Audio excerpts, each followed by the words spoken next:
Thanks for listening to Gossip with Celebrity, brought to you by Celebrity.com. This week we talk about the royals and about Angelina Jolie and Brad Pitt. We end with our weekly feature, The Comments of the Week. The stories, photos, and tweets we talk about can be found at Celebrity.com/podcast under episode 132. Hi, I'm Katie, the founder and editor of Celebrity.com, and I write as Celebrity. And I'm Chandra, I'm the head writer for Celebrity, and I write as Kaiser. So we're going to be off next week, but it's Labor Day, so that's okay. And then we'll be back on September 10th. Yeah. Right before my birthday. Yeah. I was like, September 11th is your birthday. Yep. Yay. So this is our first podcast of Virgo season. Before we get to your stuff, I just want to tell you about this story that I just read before we came on. Oh, okay, because I was taking a nap. I didn't see it. Okay, so Heather Morris, who was on Glee, and she was also like a backup dancer for a lot of famous people. I remember her. Yeah, Heather Morris gave this interview on a radio station where she was talking about like weird experiences she had as a backup dancer. She auditioned for Jennifer Lopez, and after auditioning dancers for an entire day, J.Lo and her people were like, okay, are there any Virgos in the house? And like a few people raised their hands, and Jennifer said, okay, you guys can go. She fired him just for being Virgo? But you guys are the best workers. I know, we are. You probably do your own thing, though. That's the problem. You have to. Yeah, we don't work well on teams. We can't get organized that way. We prefer to go off and do our own little thing. Maybe that was her problem, but like I've never known anybody more self-motivated than you, except maybe me. I'm not as motivated as you, that's for sure.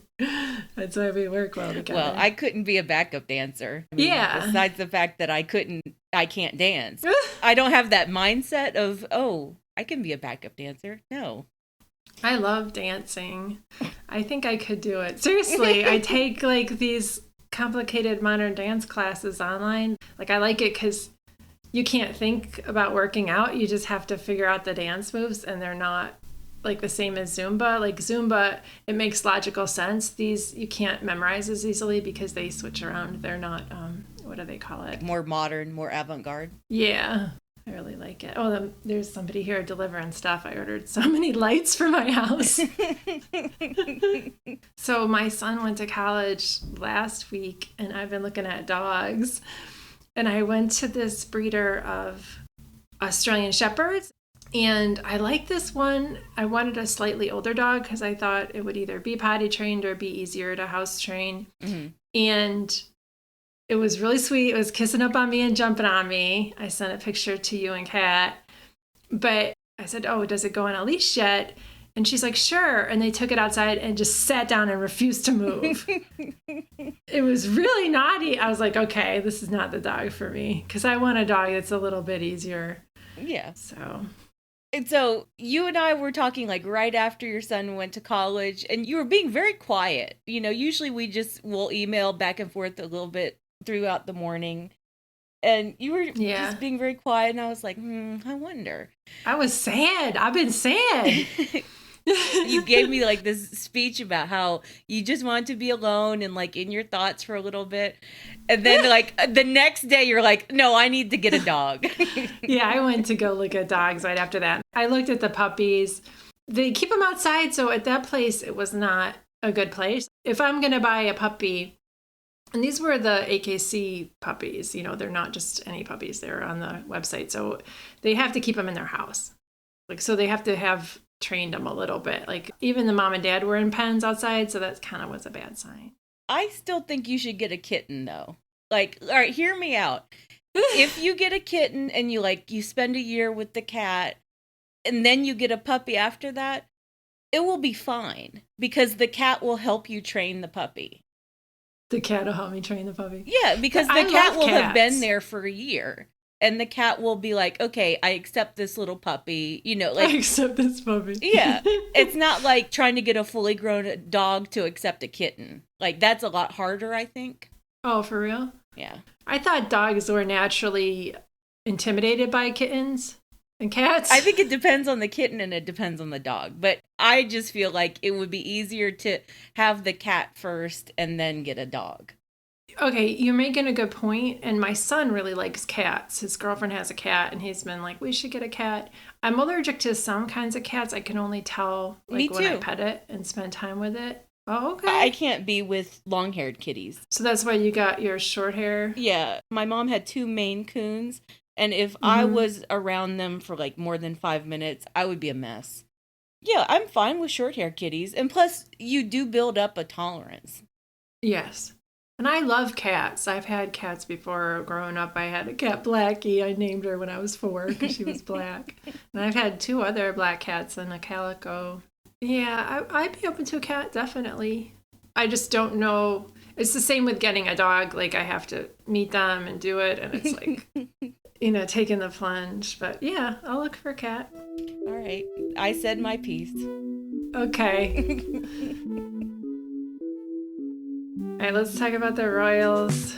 So, one of the stories this week was that Will and Kate and their kids, but really just Kate and the kids, are moving to Adelaide Cottage in Windsor.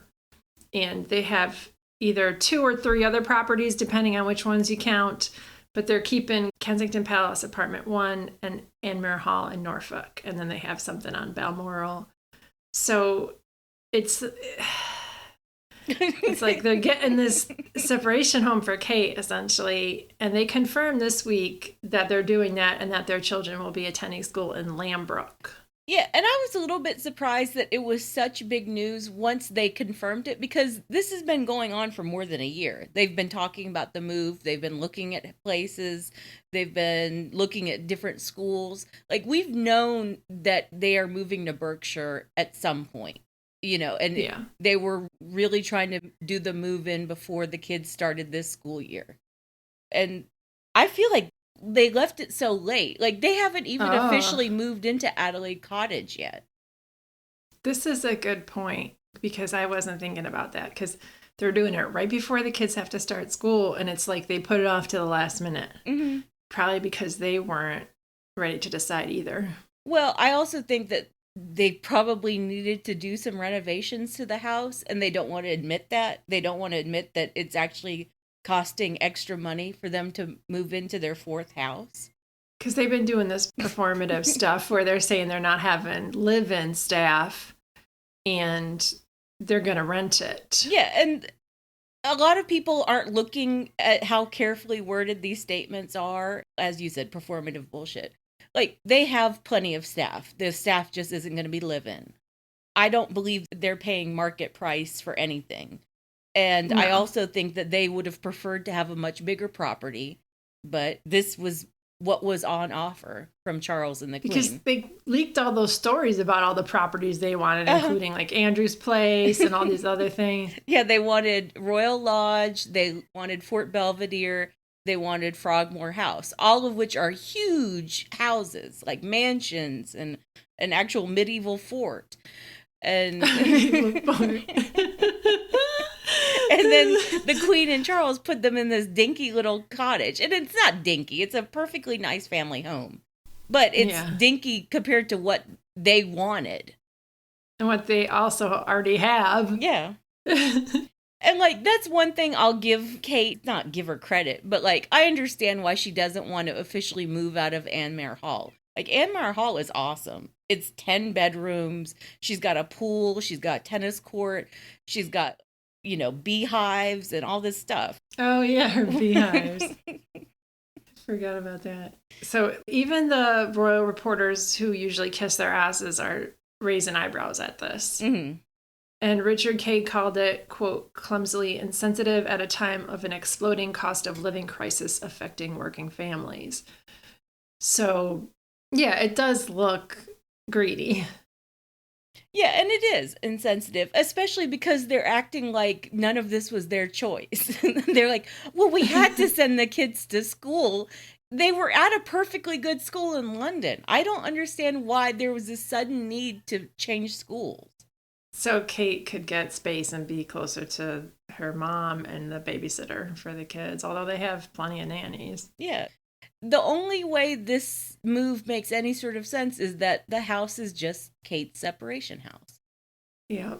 And you were writing that they're making a calculated move that they're not going to have to stay there for long because William, he's going to own the, how do you say that? The Duchy of Cornwall. Duchy of Cornwall. That is the calculated risk, that the Queen is going to pass away at some point pretty soon. And that once that happens, everything shifts. Yeah. Charles becomes king. He takes over Windsor Castle. He's already got control of Clarence House. He's going to take over Buckingham Palace. And so William will have access to the Duchy of Cornwall. William will have access to all of the Cornwall properties. And keep in mind, the Duchy of Cornwall is the biggest real estate holding in the country. Yes, and they don't pay taxes like other real estate companies do in the UK. No, they don't. So Harry visited Africa all low-key. Like, he went to Mozambique and Rwanda. He's president of African Parks. And he visited the president of Rwanda. Mm-hmm. And he didn't do any advanced notice of this. We're just like, oh, look at Harry. He's in Africa. And he got tons of, coverage for it. And then William is still telling us he's going to go to New York, just like Harry did when Harry spoke in front of the UN. And remember when William was saying he would probably speak in front of the UN? Oh, but he's not going to do that. Now he's having this Earthshot Prize Innovation Summit with Bloomberg's philanthropic. For a second, let's just go back to Harry and his African tour, because he was actually leading a delegation of congressmen and philanthropists and conservationists. Yeah. He was rolling with the big dogs. Rolling with the big dogs. He was. And he was like doing important work and like showing these important people around and showing them what African Parks was doing. It was really important. And I can't believe that like he was able to do that so low key. And like the British papers didn't even really note that, oh, right, he's traveling with the senator. He's traveling with congressmen. And then like William is like such a fucking clown show. Yeah, he's begging the UN to invite him to speak. And the UN must have been like, who is this? Sorry, we don't recognize the name. And so he calls up his good friend Mike Bloomberg, and Bloomberg's like, all right, we'll do a dinky little innovation summit since you need to be important. He needs to be in New York at the same time as the UN General Assembly is meeting.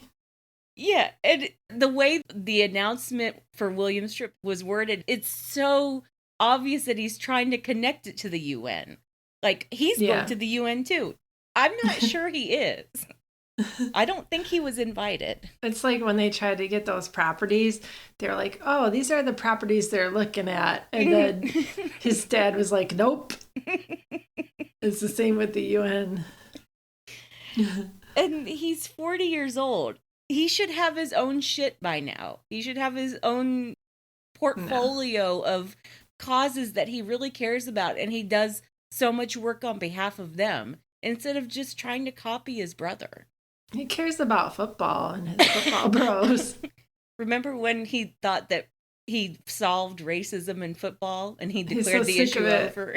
He's like, I'm so sick of it.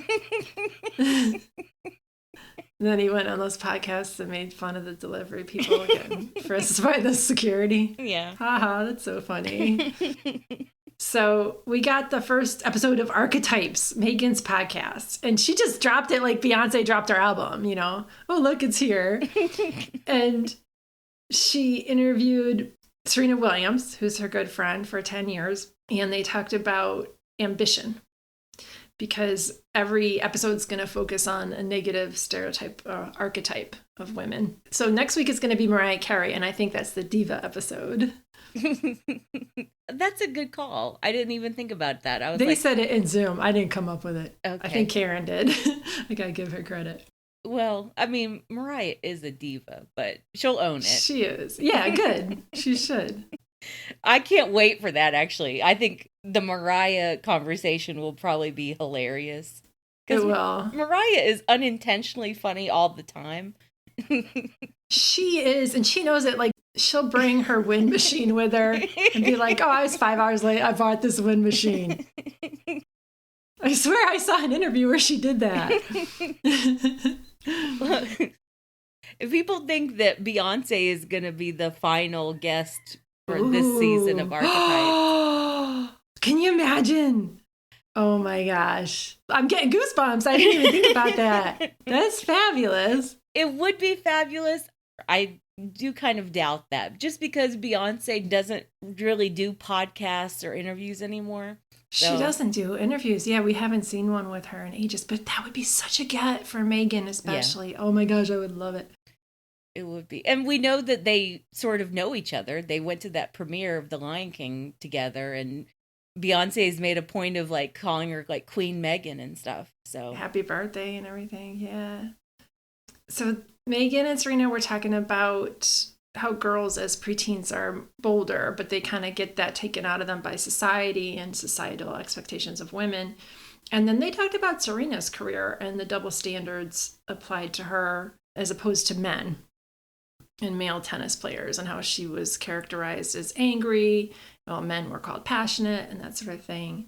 And they told stories about scary situations with their kids. Serena's daughter, Olympia, broke her wrist in a fall during the French Open. And then the story that Meghan told was about Archie. Like, there was a fire in the nursery in South Africa when Archie was there with his nanny. And he avoided it because the nanny stuck him on her back to go, get a snack before she put him down. But that was scary. Yeah, and Archie was only 5 months old, I think. Mm-hmm. And he was just a little guy. And of course, Meghan was super emotional about that. A first-time mother, and all of this shit has been happening to her over the course of a year. The family that she married into is blatantly threatening her and harassing her and leaking all this shit about her. And she's a huge international target, her right. And her baby. And then her baby, he's not even safe in his nursery. Of course she was emotional about it. Oh, yeah. And the response in the British press was to quote sources who said the heater was smoking, it was unplugged, it was fine, there was no fire. Like, they gaslighted her about that story because of course they did. Holy shit. It's insane. And they were forced to go to their next appointment and show up, even though this almost happened to their baby. And the sources also blew that off, like their work in South Africa would have been overshadowed if they would have attended to their baby instead of gone to this appointment. Yeah, and I think Meghan's point wasn't that, like, oh, I need to cancel this visit. She was like, no, please just explain that this happened so that, if I cry or if I am emotional, you'll understand why. Like, this just happened. I wanted to play this clip from the intro for Archetypes on YouTube, and the first episode is available now.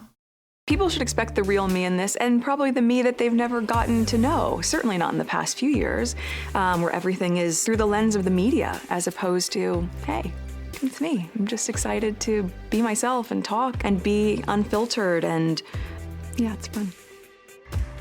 So I love that clip, and the way she smiled at the end, I took a screenshot of that and put it on Twitter because she was just like beaming. She's like, it's fun. She seems triumphant now. Like, she's just telling her story. She's telling it her way. And it's being received really well, at least on our side of the pond.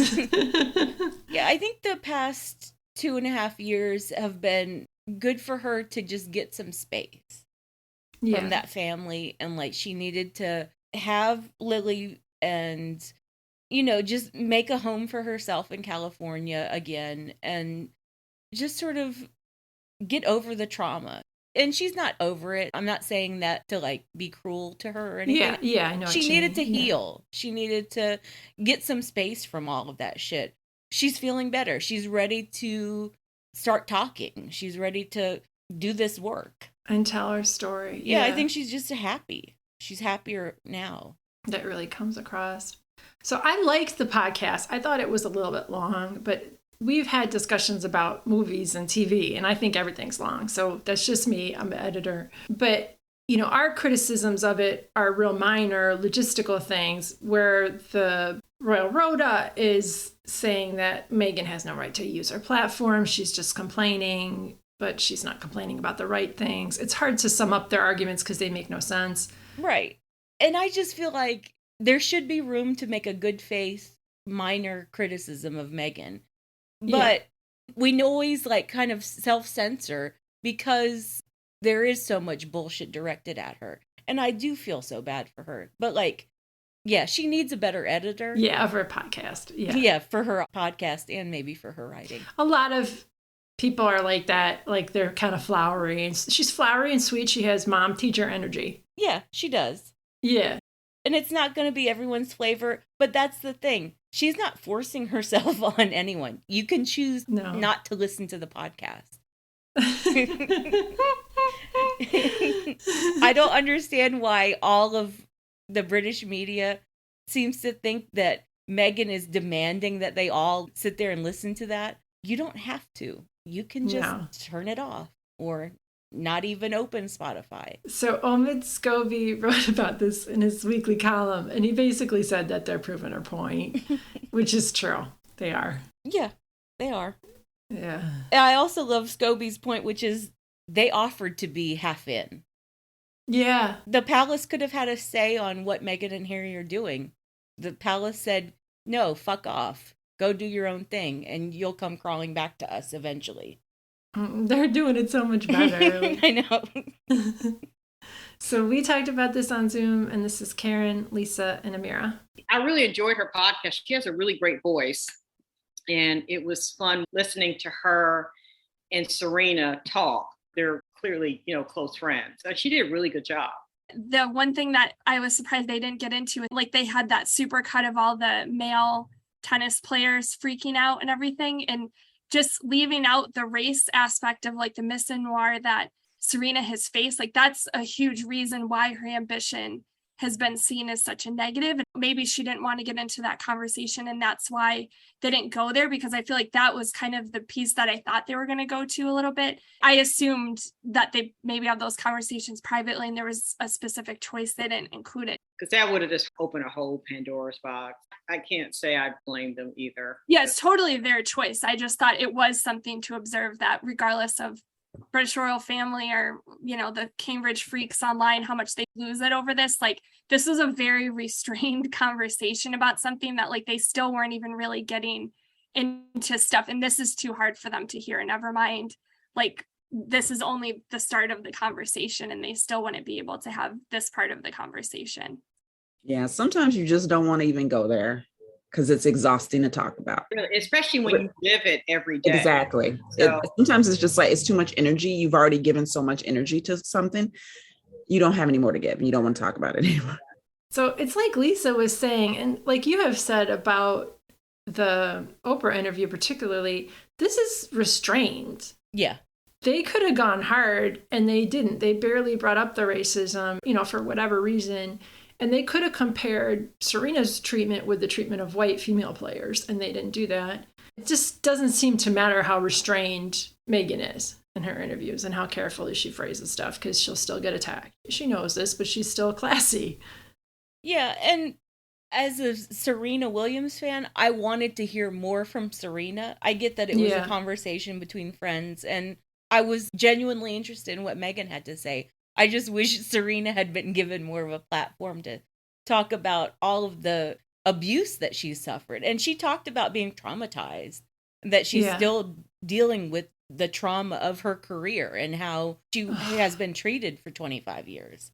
I wish they had gone more in depth with that. Yeah, and maybe Serena will do more interviews as she retires. Ugh. And I don't want to talk about that. I know, I'm sorry to bring that up. I'm sorry. Well, speaking of trauma. Oh, that's a good segue. Mm-hmm. Oh, that's sad. So last week when we were off, the news cycle was dominated with Brad Pitt and Angelina Jolie, because the redacted report of what happened on the plane in 2016 that caused Angelina to file for divorce from Brad Pitt was released. And we got it because Angelina anonymously filed for a Freedom of Information Act request for that from the FBI. So we're not going to get into the details. You can read about it, but it's clear that Brad terrorized her and the kids and kept them trapped in the plane. Yeah, repeatedly assaulted Angelina, pushing her, grabbing her by the head, shaking her. But as you said, we're not going to get into all the nitty-gritty details. But yeah, we knew that something terrible happened on the plane. Yeah. I wasn't sure. I hoped that it wasn't as bad as I was imagining, but it was. It's worse. It's worse. Oh, just what a monster. What a fucking monster. And the way he smeared her like, even before that, he knew what he did. Yeah. And then even after, he continues to smear her. It's outrageous. So his sources have been telling the press that Angelina is doing this for the media because she has nothing else to talk about, that she's already known all about this and she had this information 6 years ago, and that she's trying to inflict pain on him. She knew about this 6 years ago is a shocking thing for Brad to say. Such a weak argument.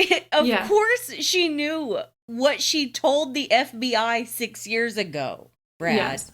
She knew that. Yes. She lived it. Thank you. And she clearly did not have access to the FBI file. That's what she was seeking, and that's what she got. She got a redacted version of it.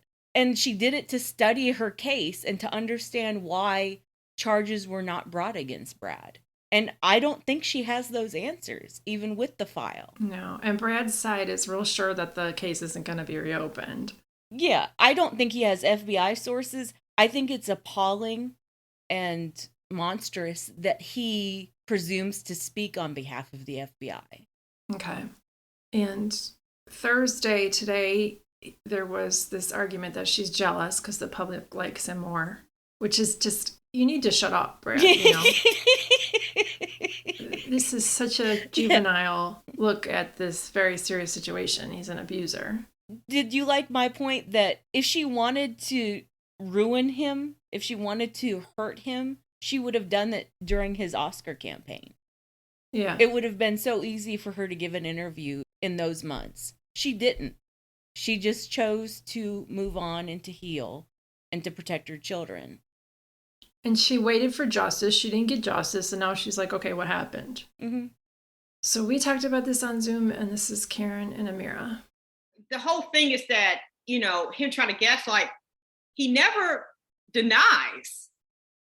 Notice that he never denies any of it. He's just saying, well, this is not new to her. It's like, yeah, she was there. What she's trying to find out is why no one pressed charges. She wants to know why your ass didn't go to jail. That's what she wants to know. Yeah. And I just can't imagine the trauma that those kids have been through. That's clearly not the first time he put his hands on her. The fact that you're on a plane, you're trapped, and pouring beer on her, how degrading. She said when he took her in the bathroom and grabbed her by her head. I was like, yeah, that was not the first time. And you imagine Maddox, 16 years old, trying to protect his mother. And maybe he feels like he's finally physically strong enough where he could get in between the two, because kids, like especially boys, that protective feeling of wanting to protect their mom, but they maybe aren't physically capable. That's probably the first time he was like, you know what, I can go toe to toe with you if I have to. Yeah. You know, which is so sad. Yeah. You know, and again, you clearly see why the three olders don't even fuck with him. I mean, he didn't even know what college Sahar was going to. So, yeah, he sounds like Johnny Depp. Yeah. And his crisis manager is the same guy that Johnny Depp used. Oh, I wonder why he has so many commenters caping for him then. Yeah. Well, Depp's bot army, I've never seen anything like that. It's unparalleled, yeah. And the way they were manipulating Twitter and TikTok and all of the social media, really. So Brad Pitt got the medium package and Johnny Depp got the highest level package. Yeah. For bots. Yeah, Depp definitely paid millions of dollars for that bot army. That's my estimation. I don't think Brad is spending that kind of money on his operation. And I'm glad he isn't. I'm glad that we're not dealing with a Brad Pitt bot army on a daily basis, because that would be insane. Yeah, he does have his stands, but it's not as bad. So you don't think he's going to sue her for defamation or anything, because this is evidence in an FBI case? Yeah. Angelina has always had her legal ducks in a row. Since the plane, she got lawyers right away. They were the wrong lawyers. Like, she ended up firing Laura Wasser. Yeah. But she has the right divorce lawyers right now. She has the right child custody lawyers. She has connections in Washington. She has, you know, human rights lawyer connection. So I feel good about that she has everything in order and that she has all of the documentation she needs to protect herself and to protect the kids. Now, does that mean that Brad's not going to try some shit? Yeah. Like, he's already suing her over the Miraval bullshit. So Yeah. I think, yeah, probably he would try to sue her in some other way. I just don't think it's going to be specifically about the plane incident and the FBI report. It's too complicated, and I don't think Brad is that smart. And that'll bring more attention to what he did. Yeah. All right, let's move on to the comments of the week.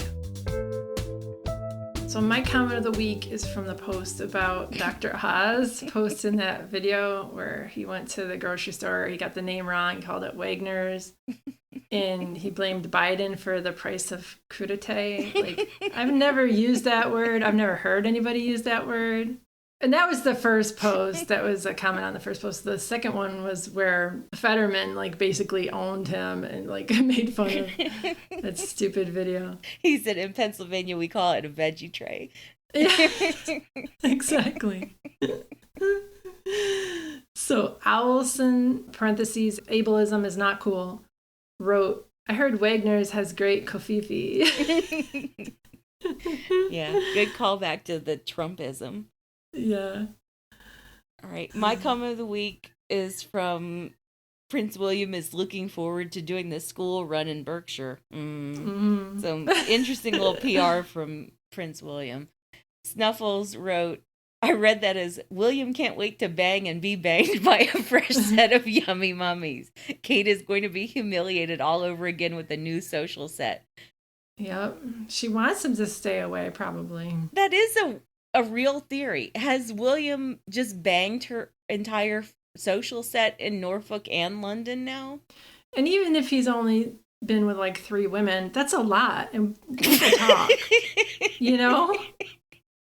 Especially if he's going for like the leader of the social set, like Rose Hanbury. That's true. She's the queen bee of Norfolk. He really fucked up there. Mm-hmm. Or he made a decision that he was going to go for the head one. I guess. He thought he was entitled. Yeah. I would not want those people's lives. Like, it doesn't matter how much stuff you have or how rich you are. Like, they don't have love. They don't have privacy. And they don't care about their job or anything. Like, I'm sure they love their kids, but... Well, that's the thing that I think irritated all of them the most about Meghan. She came in, she was so pretty, and she was like, oh, this job could be great if someone like me filled it. You know, like, I love to serve. I love to do charity work. And I'm so in love with my husband. And they were like, this bitch, we can't stand her. Exactly. She made him look bad. She made him look bad. And she just loves her life. And that was too much for them to take. So they had to project all their insecurities onto her. Yeah. She was pretty. Her husband loved her. Yep. She did a good job. Yeah, and she did a good job. And people love her. People who meet her find her genuine and sweet. Yeah. All right. Well, thanks for listening, bitches. Thanks, bitches.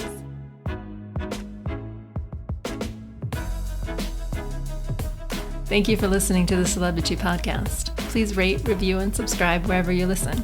If you like us, please turn off your ad blocker when you visit our site. You can text us or leave a voicemail at 434-218-3219. Our music is from AA Alto, Maiden, and via Premium Beat and Sound of Picture. Thanks again.